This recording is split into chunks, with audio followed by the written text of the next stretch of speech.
Hey everyone, and welcome back for another deep dive. A lot of our listeners are on this journey of learning English, and we thought today we could explore some seriously cool techniques for training your brain to actually think in English. Absolutely. Thinking in English, it's like the holy grail, right? It is. It's like reaching that next level of fluency. I totally agree. So we've got some awesome research lined up for you guys, and I think you'll be surprised by how many of these techniques actually go beyond like your typical vocab drills and grammar rules. Yeah, it's not just about learning more words, it's about changing how your brain works. Exactly. So before we dive into these mind-bending techniques, let's talk about why it's so hard to think in another language. Like, why is this such a struggle for so many of us? Well, you have to think about how our brains are wired. We've been speaking our native language since we were kids. Yeah. So those neural pathways are super ingrained, and it's like trying to teach an old dog new tricks. Yeah, it's like my brain is stuck in a linguistic rut. It is. But one of the articles that we have for today points out that there are a few key reasons why this is so hard. So first, we've got those established brain patterns like we were talking about. Yeah. Then you've got limited exposure to the language. Like if you're not constantly hearing and speaking English, your brain just doesn't get enough practice. Right. It's like anything else. You don't use it, you lose it. Exactly. And then there's the fear factor, A lot of people are afraid to make mistakes. Oh, totally. Yeah. Especially when you're trying to express yourself in a new language. Yeah. So all of those things kind of build up and make it really, really difficult to start thinking in English. So how do we break free from these mental barriers? Like, where do we even begin? Well, this is where it gets interesting. Okay. Because one of the studies we have, it emphasizes starting small. Okay. And it might seem counterintuitive, but instead of trying to have full-blown conversations in your head in English, Right. just start with single words and short phrases. So for example, you wake up in the morning and instead of thinking in your native language, you just think, okay, sun, morning. That's a really cool idea, like just those little snippets of English sprinkled throughout the day. Exactly. It's way less intimidating. Yeah. And it actually mirrors how we learn our first language. Oh, that makes sense. We start with single words, then we build up to phrases, and then eventually sentences. So it's like we're kind of rewinding our brains back to that, like that initial language acquisition stage. Oh, exactly. I like that. And another technique that I think you'll enjoy, this one's called narrate your day. Okay, narrate your day. Yeah. Have you ever watched a sporting event with the commentators talking about everything that's happening? Oh, yeah. Okay, so imagine you're doing that, but for your own life. So I'm like the sports commentator of my own life. Yes, exactly. So as you're going through your day, you're describing everything you're seeing and doing, but in English. Okay, so for example. So let's say you're walking down the street. Instead of just walking, you would think, walking down the street, so many people, what a beautiful day. Wait, so I'm literally talking to myself in my head? Yes. Okay, I'll admit that feels a little strange. It might feel a little odd at first. Okay. But it's actually incredibly effective because you're getting constant low pressure practice. Okay. And you're not worrying about perfect grammar or sounding, super eloquent. You're just using the language to describe your world. I like that. And the best part is no one can judge my inner monologue. Exactly. It's your own private practice space. Okay, that makes me feel better. But Yeah. What about decisions? We make hundreds of choices every day, big and small. Do I really have to switch my brain to English for every single one?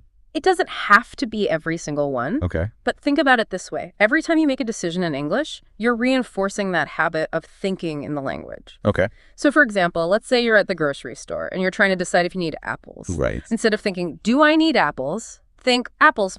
How many do I need? Okay, so it's about weaving English into the fabric of my everyday life. Yeah. Even those mundane little choices. Exactly. And the little choices, they add up over time. They do. Yeah. But one thing I've always struggled with is this translation habit. Mm-hmm. I automatically translate everything in my head. Right. Which really slows me down. Does the research have any tips on breaking that habit?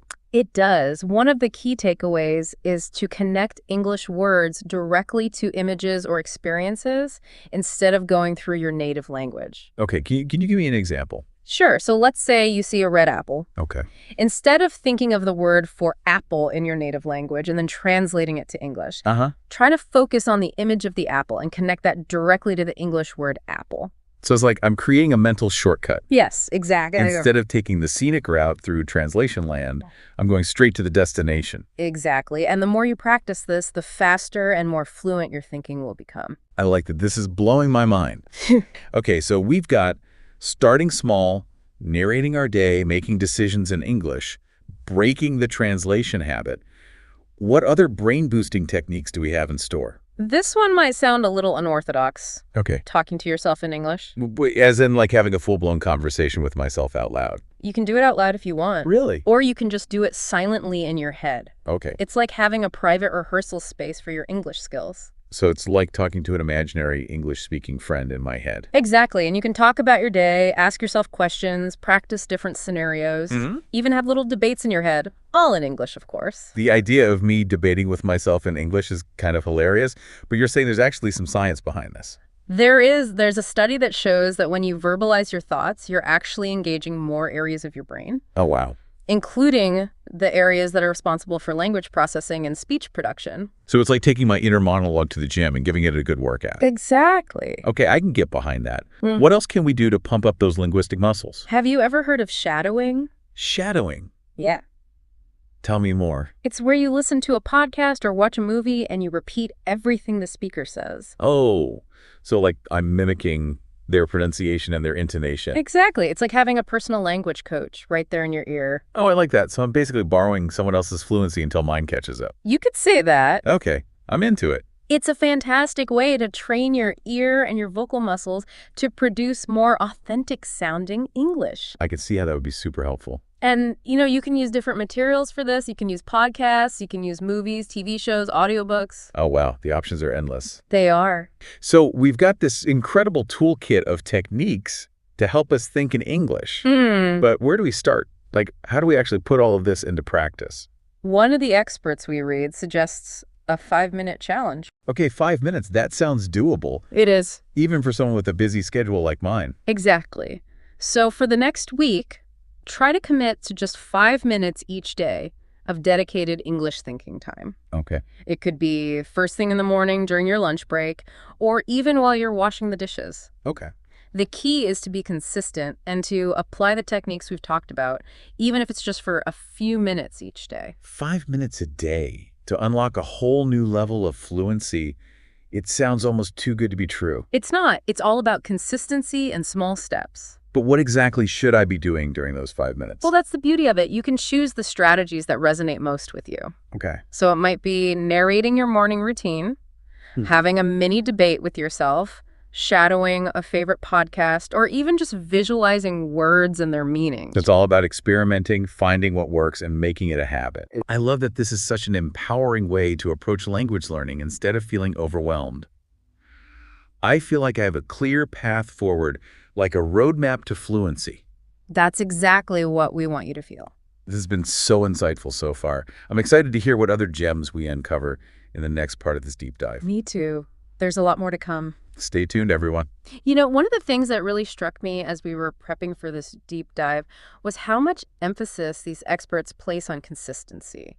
Yeah, like it's not about having one intense study session and then forgetting about it for a week. Exactly. It's about making English a part of your daily life, even in small ways. That makes a lot of sense. Yeah. It's like anything else we want to get good at, whether it's playing an instrument or learning a new sport, consistent practice is key. Exactly. And the beauty of these techniques is that they fit so easily into your existing routine. Yeah. You don't need to carve out hours of dedicated study time. What? You can simply integrate them into your day-to-day activities. So it's about finding those little pockets of time where I can sneak in some English practice that's actually quite encouraging.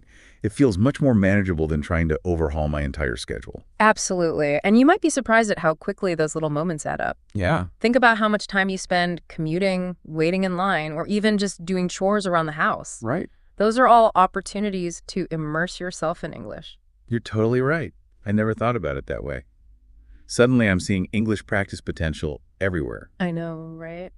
But let's talk more about this idea of immersing yourself in the language. One of the sources mentioned using mental imagery. And I have to admit, I'm a little fuzzy on how that actually works in practice. Yeah. Can you give us an example? Sure. Let's say you're learning the word happy. Okay. Instead of just repeating the word over and over, try to conjure up a vivid image in your mind of something that makes you happy. Okay. It could be a sunny beach, a delicious meal, or even just the feeling of laughter. Okay, I can see how that would be more engaging than just staring at a word on a page. But how does that actually help me think in English? Well, by associating the English word happy directly with that positive image or feeling, you're creating a strong neural connection in your brain. Okay. So the next time you experience that feeling, the English word will come to mind more It's naturally. like I'm training my brain to think in pictures instead of words.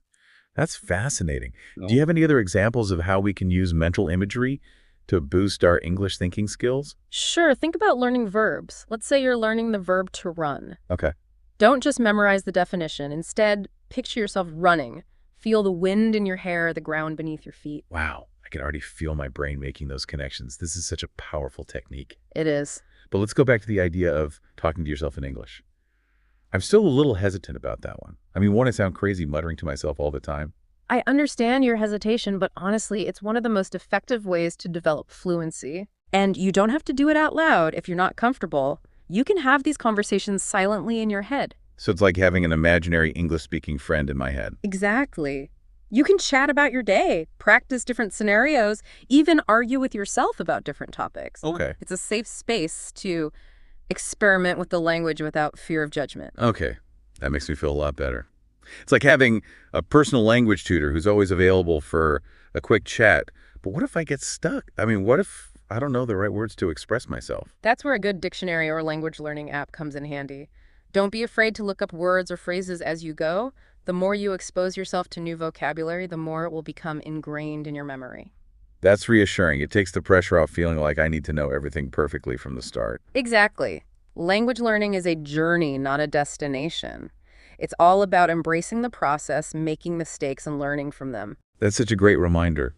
But I have to admit, one thing I struggle with is staying motivated. How do I keep that momentum going, especially when I'm feeling discouraged? Well, one of the articles we read about had some great tips for staying motivated. One of them was to set realistic goals. Don't try to learn everything at once. Right. Instead, focus on small, achievable steps that you can build upon over time. So instead of saying I want to be fluent in English in 3 months, I should break it down into smaller milestones. Like I want to be able to hold a basic conversation about my hobbies. Exactly. And make sure to celebrate those small victories along the way. Okay. It could be something as simple as treating yourself to a coffee after successfully ordering in English or watching your favorite movie without subtitles. I love that it's all about finding those little moments of joy and accomplishment to keep yourself going. Exactly. And remember, you're not alone on this journey. There are countless others out there who are learning English too. Connect with them, share your experiences, and support each other. You'll be amazed at how motivating it can be to have a community of like-minded individuals cheering you on. That's such a great point. It's easy to feel isolated when you're learning a language, but knowing that others are going through the same struggles and triumphs can make a huge difference.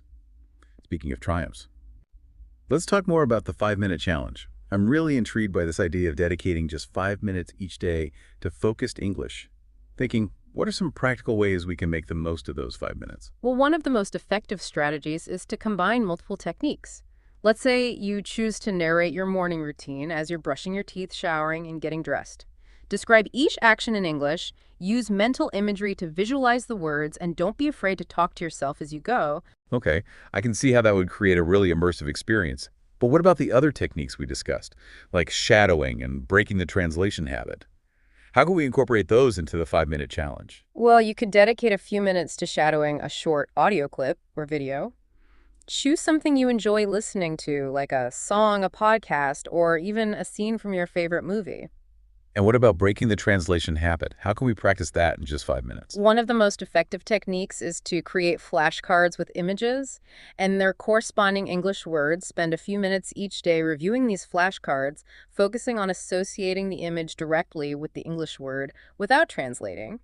You can even use these flashcards to practice your pronunciation by saying the words out loud. These are some fantastic ideas. I'm already feeling inspired to create my own 5-minute challenge routine. But what about the long term? How do we ensure that these 5 minutes a day translate into lasting fluency? That's where consistency and gradual progression come in.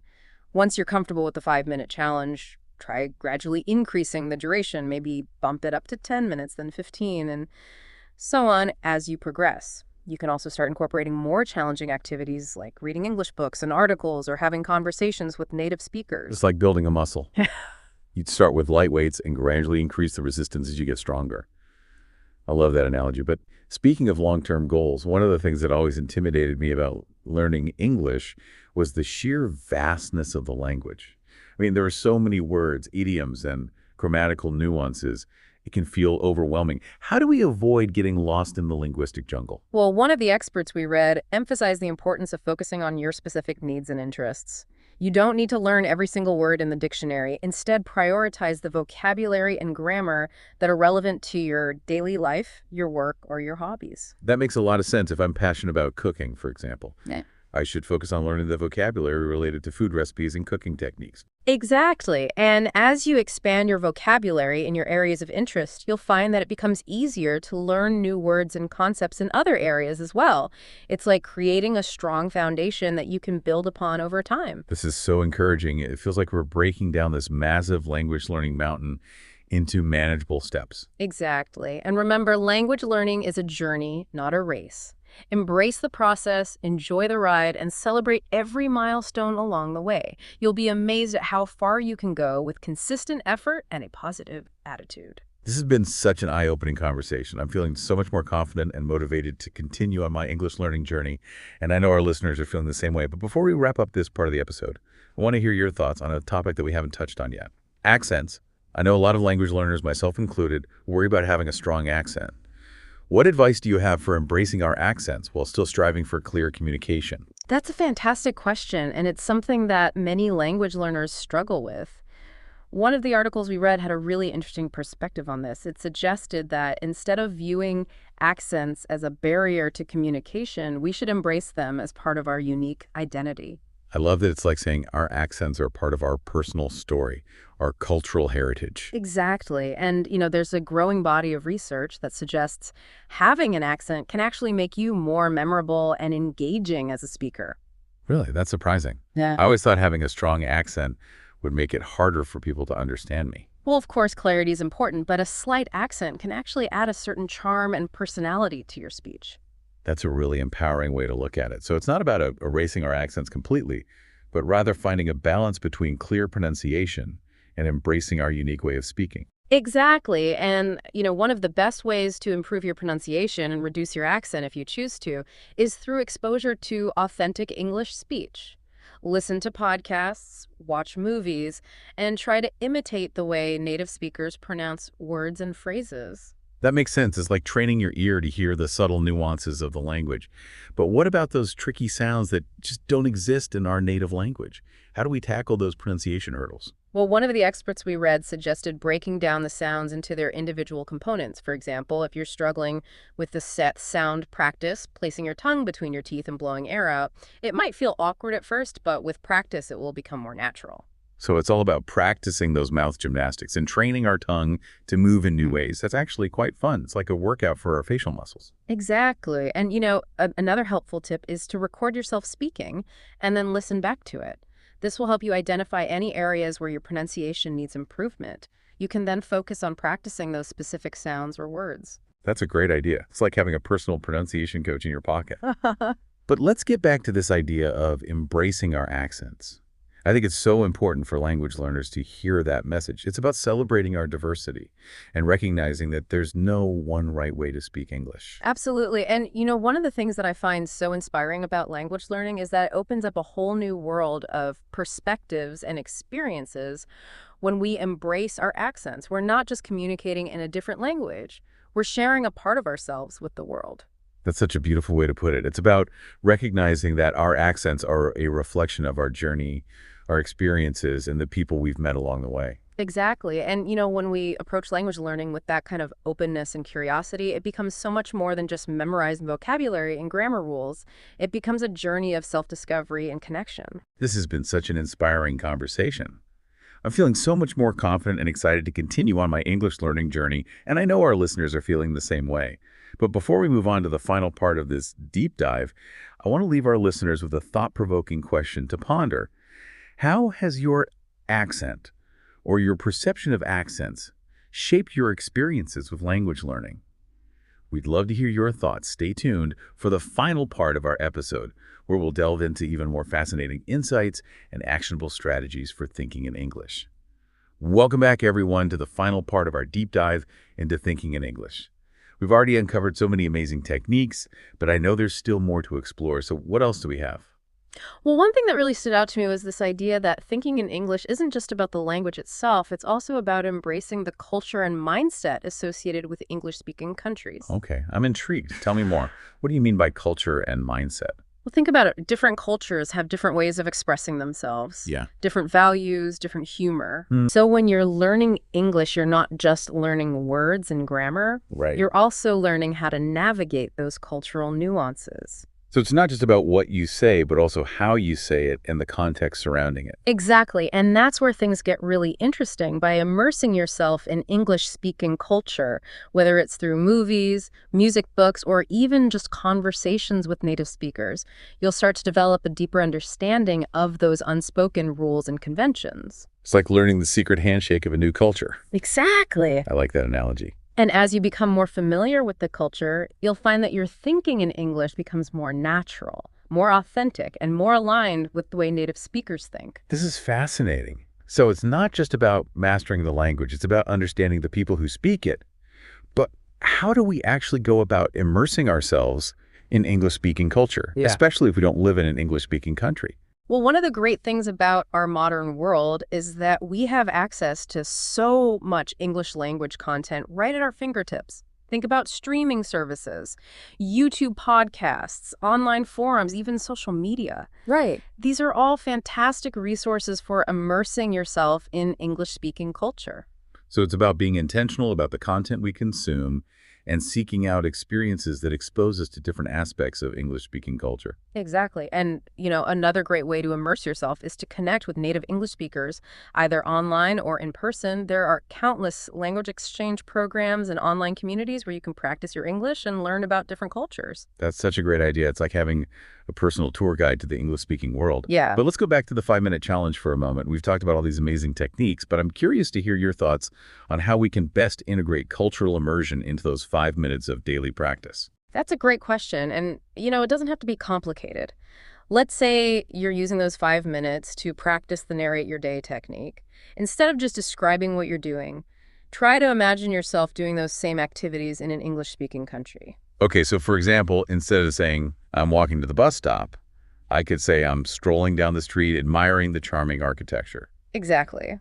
Or if you're making coffee, you could imagine yourself in a cozy London cafe ordering a flat white instead of a regular coffee. I love that it's like I'm mentally transporting myself to a different place and experiencing the world through an English-speaking lens. Exactly. And the more you do this, the more natural it will feel to think and express yourself in English. This is so empowering. It's like we're not just learning a language, we're opening up a whole new world of possibilities.